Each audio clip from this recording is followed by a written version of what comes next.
السلام علیکم ورحمۃ اللہ وبرکاتہ۔ اعوذ باللہ من الشیطان الرجیم، بسم اللہ الرحمن الرحیم۔ وأوحی الی نوح انہ لن یؤمن من قومک الا من قد آمن فلا تبتئس بما كانوا يفعلون واصنع الفلک بأعیننا ووحینا ولا تخاطبنی فی الذین ظلموا انہم مغرقون۔ ويصنع الفلك وكلما مر عليه ملأ من قومه سخروا منه قال إن تسخروا منا فإنا نسخر منكم كما تسخرون فسوف تعلمون من يأتيه عذاب يخزيه ويحل عليه عذاب مقيم حتى إذا جاء أمرنا وفارت التنور فقلنا احمل فيها من كل زوجين اثنين وأهلك إلا من سبق عليه القول ومن آمن وما آمن معه إلا قليل وقال اركبوا فيها بسم الله مجريها ومرساها إن ربي لغفور رحيم وهي تجري بهم في موج كالجبال ونادى نوح ابنه وكان في معزل يا بني اركب معنا ولا تكن مع الكافرين قال سآوي إلى جبل يعصمني من الماء قال لا عاصم اليوم من أمر الله إلا من رحم وحال بينهما الموج فكان من المغرقين وقيل يا أرض ابلعي ماءك ويا سماء أقلعي وغيض الماء وقضي الأمر واستوت على الجودي وقيل بعدا للقوم الظالمين صدق الله العظيم وصدق رسوله النبي الكريم ونحن على ذلك لمن الشاهدين والشاكرين والحمد لله رب العالمين۔ یہ تھی قرآن شریف کی سورہ ہود 11 نمبر کی سورت کی آیتیں۔ آیتوں کا سیریل تھا 36 سے 44 تک۔ آئیے اس کے معنی اور مفاہیم سے قریب ہونے کی کوشش کریں اور ہمارے لیے اس میں عبرت کے نشانات کون سے موجود ہیں اور کیا ہمیں ڈائریکشن دی جا رہی ہیں اور کیسی ہماری سوچ ہونی چاہیے، کیسے اپروچز ہونا چاہیے، اس کا ذکر ہے۔ حضرت نوح کا واقعہ چلے آ رہا ہے جو پچھلے ایپیسوڈ میں بھی تھا، اب بھی پھر اور ایک ایپیسوڈ بھی اس کے بعد بھی آئے گا۔ حضرت نوح کے واقعات چل رہے ہیں اس میں۔ پہلی آیت سے شروع کرتے ہیں، ترجمانے کی کوشش، اللہ تعالیٰ کامیاب کرے ہمیں۔ اور وحی کی گئی حضرت نوح کی طرف کہ اب ایمان نہیں لائیں گے آپ کی قوم میں سے کوئی مگر جو ایمان لا چکے، پھر آپ افسوس نہ کریں ان کی حرکتوں پر، اور بنائیے ایک کشتی ہماری دیکھ ریکھ میں اور ہماری وحی کے مطابق، اور اب خطاب نہ کرنا مجھ سے ان لوگوں کے بارے میں جو گنہگار ہیں، بے شک وہ ڈبا دیے جائیں گے۔ حضرت نوح کشتی بنانے لگے اور جب کبھی بھی وہاں سے ان کی قوم کے بڑے لوگوں کا گزر ہوتا تو ان پر ہنستے تھے۔ حضرت نوح کہتے تھے کہ اگر تم ہنس رہے ہو ہم پر تو کہیں ایسا نہ ہو جائے کہ ہمیں بھی ہنسی آنے لگے تمہاری ہنسی آنے پر۔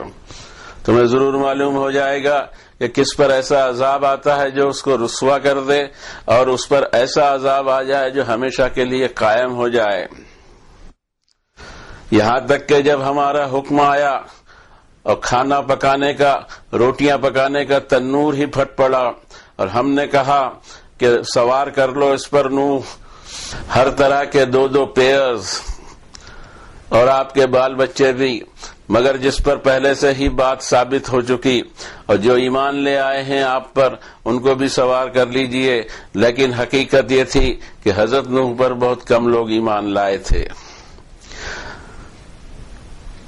اور کہا انہوں نے کہ سوار ہو جاؤ اس کشتی میں، اللہ ہی کے نام سے اس کا بہنا ہے اور اللہ ہی کے نام سے اس کا اسٹاپ بھی ہوگا، بے شک میرا رب بڑا مغفرت والا رحم والا۔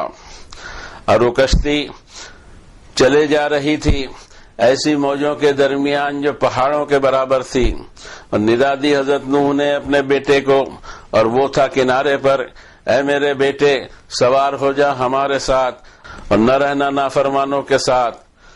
حضرت نوح کے بیٹے نے جواب دیا کہ میں پہاڑ پر چڑھ جاؤں گا جو مجھے پانی سے بچا لے گا۔ حضرت نوح نے کہا کہ آج کے دن اللہ کے امر سے کوئی نہیں بچا سکتا، صرف وہی بچ پائے گا جس پر اللہ کی مہربانی ہو۔ اور ان دونوں کے درمیان ایک بڑی موج آ کر حائل ہو گئی اور وہ بیٹا ڈوب گیا، اور کہا گیا کہ اے زمین سوکھ لے اپنا پانی، اور آسمان تم تھم جاؤ، اور پانی سوکھ گیا، معاملہ اور میٹر پورا ہو گیا، اور کشتی جا کے جودی پہاڑ پر ٹھہری، اور کہہ دیا گیا کہ صفحہ ہستی سے نابود ہو جائے گنہگار قوم۔ یہ 3 آیات بینات کے ترجمانی کی کوشش جس کو اللہ تعالیٰ قبول فرمائے۔ اور اب ہم اس پر ان آیتوں پر غور کریں کہ یہ کیا ہو رہا تھا۔ اس سے پہلے ہم عرض کر چکے ہیں کہ حضرت نوح وہ جید نبی ہیں کہ اللہ تعالیٰ نے جب بھی انبیاء کا ذکر کیا سب سے پہلے حضرت نوح کا کیا۔ حضرت نوح کے پہلے کی دنیا، آدم علیہ السلام سے لے کر حضرت نوح تک یہ دنیا کیسی چلی، کتنے نبی آئے، کیا ہوا، اللہ بہتر جانتے ہیں، ہمیں نہیں معلوم۔ ہم نے یہ دیکھا ہے کہ قرآن شریف ٹوٹلی اس پر خاموش ہے، اس لیے ہم بھی خاموش رہتے ہیں، ہم اس چیز میں بیان کرتے ہی نہیں ہیں، ان آتھینٹک سورس کو استعمال ہی نہیں کرتے ہیں۔ جو آتھینٹک کتاب اللہ ہمارے سامنے رکھی ہوئی ہے اس میں جتنی انفارمیشن ہوگی وہی ہمارے کام کی ہوگی۔ یہ کوئی کہانیوں کی اور اسٹوری کی بک نہیں کہ حضرت نوح کی اسٹوری چل رہی ہو، ایسا نہیں ہے، بلکہ حضرت نوح پر کیا واقعات گزرے، ایسا تو کوئی تذکرہ نہیں کہ حضرت نوح کب پیدا ہوئے دنیا میں اور ان کا زمانہ کیا تھا۔ ہاں یہ ضرور بتایا گیا کہ حضرت نوح نے وہاں کتنی مشقت سے کتنا کام کیا۔ سورہ عنکبوت 29 نمبر کی صورت میں اللہ تعالیٰ فرماتے ہیں وَلَقَدْ أَرْسَلْنَا نُوحًا إِلَىٰ قَوْمِهِ فَلَبِثَ فِيهِمْ أَلْفَ سَنَةٍ إِلَّا 50 عَامًا فَأَخَذَهُمُ الطُّوفَانُ وَهُمْ ظَالِمُونَ۔ اور انڈیڈ حضرت نوح کو اپائنٹ کیا ہم نے ان کی قوم کی طرف، سو حضرت نوح ان کے بیچ کام کرتے رہے 1000 سال میں 50 سال کم، یعنی 950 ایئرس۔ پھر ان کو طوفان نے آ پکڑا اور آخر وہ بہرحال نافرمان اور گنہگار ہی ثابت ہوئے۔ یہ ایک ٹائم اسپین دیا گیا، ہو سکتا ہے اس زمانے میں اتنی بڑی بڑی عمریں رہی ہوں، اور اس کے بعد میں پھر اس سے پہلے بھی ہم عرض کر چکے ہیں کہ اس دنیا کا نقشہ بھی تبدیل ہوا اور سسٹم بھی تبدیل ہوا۔ حضرت نوح کو آدم ثانی اسی لیے کہا جاتا ہے کہ یہاں سے پھر انسانیت کے ایک نئی تاریخ جاری ہوئی، اور وہ تاریخ ہم کو دنیا کے ہر لٹریچر میں اس کا اشارے تو ملتے ہیں کہ ایک بڑا مہا پرلے آیا ہوا تھا، اور یہ زمین کی جو فی الحال کی پوزیشن ہے یہ اس کے بعد قائم ہوئی ہے۔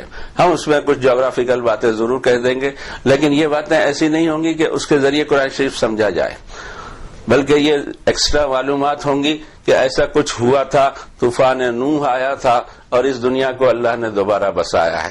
اور اس سے پہلے جو عمریں رہا کرتی ہوں گی ہو سکتا ہے وہ طویل ہوں، بعد کی جو عمریں ہیں وہ ایوریج ہم دیکھ رہے ہیں جو سینکڑوں سال کی ہمارے پاس میں انسانی تاریخ ہے اس میں دکھائی دیتا ہے کہ بلو 100 عمروں کا ایوریج رہا کرتا ہے، لیکن اس کے پہلے زیادہ بھی ہوتے ہوں گے، تو we don't know about this. اب یہاں آتے ہیں نفس مضمون کی طرف۔ وَأُوحِيَ إِلَىٰ نُوحٍ أَنَّهُ لَن يُؤْمِنَ مِن قَوْمِكَ إِلَّا مَن قَدْ آمَنَ فَلَا تَبْتَئِسْ بِمَا كَانُوا يَفْعَلُونَ۔ حضرت نوح کی طرف وحی کی گئی کہ تمہاری قوم میں سے جتنے لوگ ایمان لا چکے ہیں بس لا چکے، اس سے زیادہ کوئی لانے والا نہیں ہے، اور ان کی حرکتوں پر آپ افسوس مت کیجئے گا۔ 950 سال کی جاگ غسل محنت ہے، اتنا طویل عرصہ ہے۔ 71 نمبر کی سورت حضرت نوح کے نام سے ہی ہے جس میں رب تعالیٰ ہمیں انفارم کر رہے ہیں کہ کیسے دعا کیا تھا حضرت نوح نے۔ قال رب انی دعوت قومی لیلا و نہارا، اے میرے رب میں نے اپنی قوم کو رات اور دن دعوت دی، فلم یزدہم دعائی الا فرارا، میری دعوت پر انہوں نے صرف ایک ہی راستہ پکڑا اور وہ تھا فرار کا۔ وانی کلما دعوتہم لتغفر لہم جعلوا اصابعہم فی آذانہم واستغشوا ثیابہم واسروا واستکبروا استکبارا ثم انی دعوتہم جہارا، میرے رب میں نے ان کو علانیہ پکارا، ثم انی اعلنت لہم واسررت لہم اسرارا، ساتھ ہی ساتھ میں نے انہیں چپکے چپکے بھی پرسنل بھی دعوت دی۔ فَقُلْتُ اسْتَغْفِرُوا رَبَّكُمْ إِنَّهُ كَانَ غَفَّارًا، لیکن ایسا کچھ نہیں ہوا۔ اس کے جواب میں ہوتا یہ ہے، ہم کچھ آیتیں اس کو کے بعد کی آیت لیتے ہیں۔ وَمَكَرُوا مَكَرًا كُبَّارًا وَقَالُوا لَا تَذَرُنَّ آلِهَتَكُمْ وَلَا تَذَرُنَّ وَدًّا وَلَا سُوَاعًا وَلَا يَغُوثَ وَيَعُوقَ وَنَسْرًا۔ جمے بیٹھے رہنا، دامن چھوڑنا نہیں ان کا. خوب بڑی بڑی چالیں چلی حضرت نوح کے خلاف اور کہنے لگے کہ دامن چھوڑنا نہیں تمہارے معبودوں کا، نہ ود کا چھوڑنا، نہ سوا کا چھوڑنا، نہ یغوث کا چھوڑنا، نہ یعوق کا چھوڑنا اور نہ نصر کا چھوڑنا. ان کے دامن مت چھوڑنا. یہ ہمیشہ پنجتن پاک دکھتے ہیں. ایسا لگتا ہے کہ 5 کوئی ایسے ہوتے ہیں جو بنا لیے جاتے ہیں اور شرک کا پورا تانا بانا ان کے گرد باندھا جاتا ہے اور شرک کو چلایا جاتا ہے کہ یہ 5 میں بھی کچھ طاقت اس نے دی ہے اور ان 5 کی طاقتوں سے وہ دب کر کچھ فیصلہ کر دے گا. یہ ہمیشہ ہم نے دیکھا ہے کہ اسی طرح ہوا کرتا ہے. پتہ نہیں کیا بات ہے، تو ایسا لگتا ہے کہ مشرک ایک دوسرے کے پیچھے ہی چلتے ہیں، گھوم پھر کے ان کے اندر میں وہی چیز آ جاتی ہے جو پہلے دور میں کبھی رہی ہو. اب اتنی محنت کے بعد میں 950 سال کی محنت کے بعد میں اللہ تعالیٰ فرما رہے ہیں کہ ناؤ دس از اوور. جتنے ایمان لا چکے سو لا چکے. کتنے ایمان لائے آگے اس کا ذکر آ رہا ہے، وہ ہیں کتنے. جتنے لا چکے سو لا چکے. اب آپ ان کی حرکتوں پر افسوس مت کیجئے گا. وَاصْنَعِ الْفُلْكَ، اور کشتی تیار کیجئے. فلک کہتے ہیں کہ بڑی سی کشتی کو. اس کشتی کو تیار کیجئے. کشتی تیار ہمیشہ ہوتی ہے. جیسے ہمارا شہر ہے ناگپور، یہاں کوئی دریا ہی نہیں ہے، یہاں کوئی سمندر نہیں ہے. یہاں کشتی اگر کوئی بناتا ہے تو ہنسی آئے کہ اتنی بڑی کشتی یہ بہے گی کہاں، اس کے لیے پانی کہاں ہے. لیکن رب تعالیٰ کا حکم ہوا وَاصْنَعِ الْفُلْكَ، بنائیے کشتی بِأَعْيُنِنَا، ہماری دیکھ ریکھ میں. بڑی اسپیشل کوئی کشتی رہی ہوگی اور واقعی اسپیشل ہے. اس کا ذکر آیا ہوا ہے 54 نمبر کی صورت میں. ہم جائیں گے انشاءاللہ وہاں. وَوَحْيِنَا، ہمارے وحی کے مطابق اس کو ڈیزائن دیجئے. وَلَا تُخَاطِبْنِي فِي الَّذِينَ ظَلَمُوا، یہ جو گنہگار ہیں ان کے بارے میں اب کچھ سفارش مت کرنا. اب یہ پروسیس آف عذاب چالو ہو گیا. انہم مغرقون، ہمارا فیصلہ ہو چکا ہے کہ ان کو ڈبا دیا جائے گا. پھر اس کے آگے جو صورتحال بنتی ہے اس کا ذکر لے لیتے ہیں. اس کے بعد ہم 54 نمبر کی صورت میں جائیں گے جہاں مختصر ترین الفاظ میں یہ واقعے کا ذکر آیا ہے. اور بھی جگہ یہ واقعات ہیں. وَيَصْنَعُ الْفُلْكَ، حضرت نوح نے کشتی بنانی شروع کی.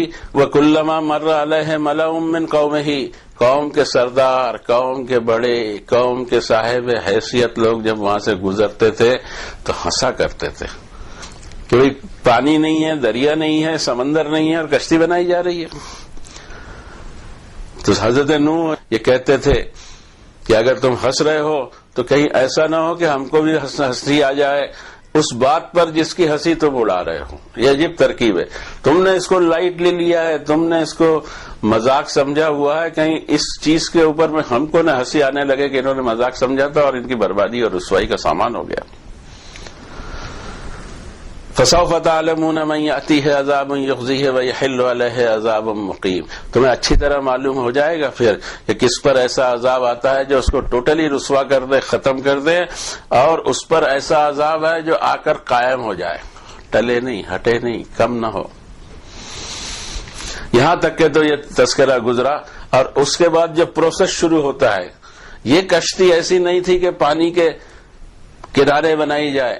یہ کشتی ایسی تھی کہ پانی اس کو اٹھانے آنے والا ہے اور اس کو وہ سمجھ نہیں پا رہے تھے. 950 سال سمجھانے کے باوجود ان کو سمجھ میں نہیں آ رہا تھا کہ کتنا پاورفل گاڈ ہے، کتنی اس کی طاقت ہے.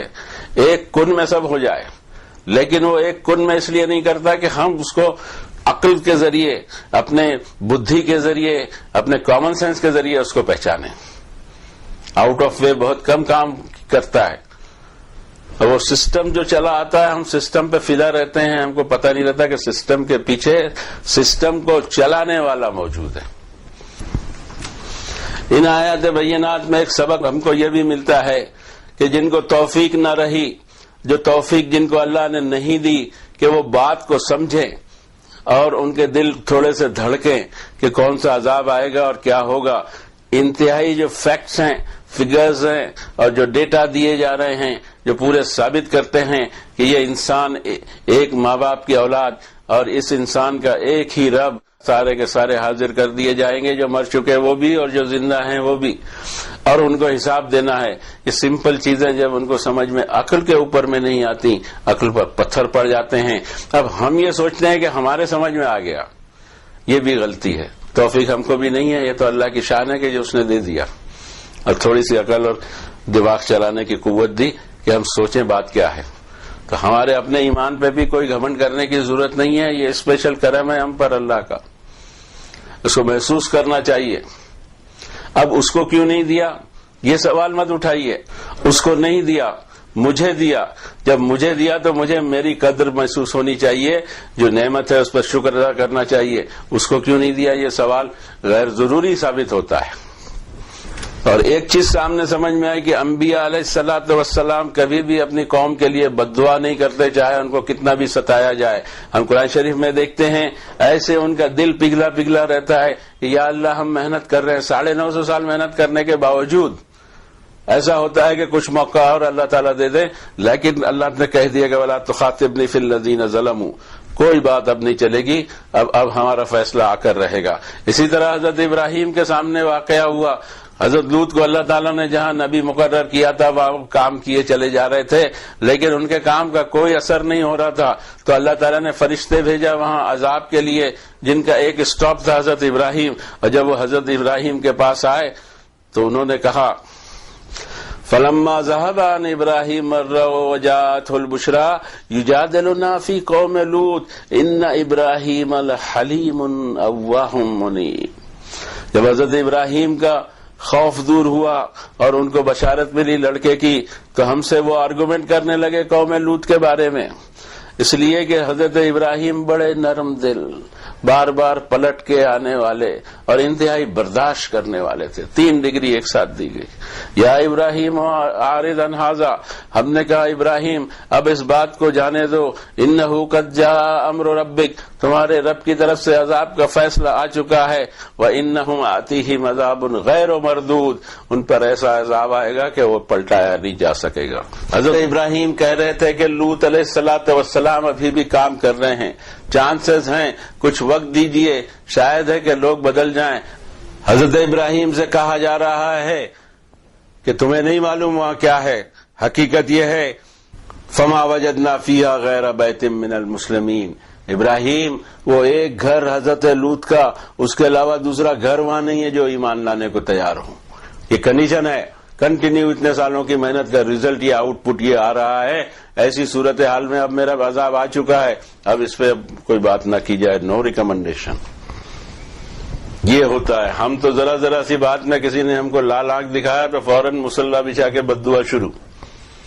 یہ بد دعاؤں سے اور دعاؤں سے نہیں ہوتا. اللہ کے امر کو دیکھنا پڑتا ہے کہ اللہ تعالیٰ کا امر کس طرف جا رہا ہے، کس چیز سے وہ خفا ہے اور کیوں کسی کو نواز رہا ہے. یہ دونوں سوالات آنا چاہیے اور دونوں کا جواب قرآن شریف میں ہمیشہ موجود رہتا ہے. لیکن ہماری عادت یہ ہو گئی کہ ہم قرآن شریف کو نہیں ٹچ کریں گے. ہم ساری دنیا میں گھومیں گے، ساری دنیا سے پوچھیں گے، بڑی بڑی کانفرنسز کریں گے، ہم معلوم نہیں اور کیا کریں گے. سیمینارز ہو رہے ہیں، کانفرنسز ہو رہی ہیں، مسئلہ کچھ حل ہوتا نہیں. اس لیے مسئلہ حل ہوتا نہیں کہ کسی کو اتنی توفیق نہیں کہ چھوٹی سی کتاب کو تو گھما کے دیکھے، صفحے گھما کے دیکھے، کچھ پلٹا کے دیکھے کہ ہمارا آئینہ اس میں کیا ہے. تو سب سمجھ میں آ جائے گا کہ دنیا میں جو ہو رہا ہے بالکل صحیح ہو رہا ہے اور ایسا ہونا لازمی ہے. کیونکہ ہم نے جب بوئے ہیں، کانٹوں کی فصل بوئی ہے تو کانٹے آ رہے ہیں. اب کانٹوں کو ہم چیخ نہیں سکیں گے. اب ہم کو فصل کاٹنی ہوگی، نئی فصل لگانی ہوگی، تب جا کے کوئی بات بنے گی. اب یہاں حضرت نوح کے واقعات میں ہم دیکھ رہے ہیں کہ کشتی بنانے کا حکم ہے. کشتی کیسی بنائی جائے؟ ہماری وحی کے مطابق اور ہماری دیکھ ریکھ میں بنائی جائے.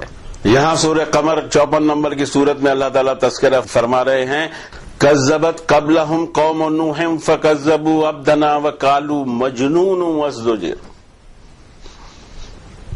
نہ صرف ان کو جھٹلایا بلکہ ان کو دیوانہ قرار دیا اور بھی کچھ ان کے ساتھ تشدد سے پیش آنے لگے. فدعا ربہ انی مغلوب فانتصر. حضرت نوح نے دعا کی، اے رب میرے، مجھے دبا دیا گیا ہے، میری ہیلپ فرما دیجیے،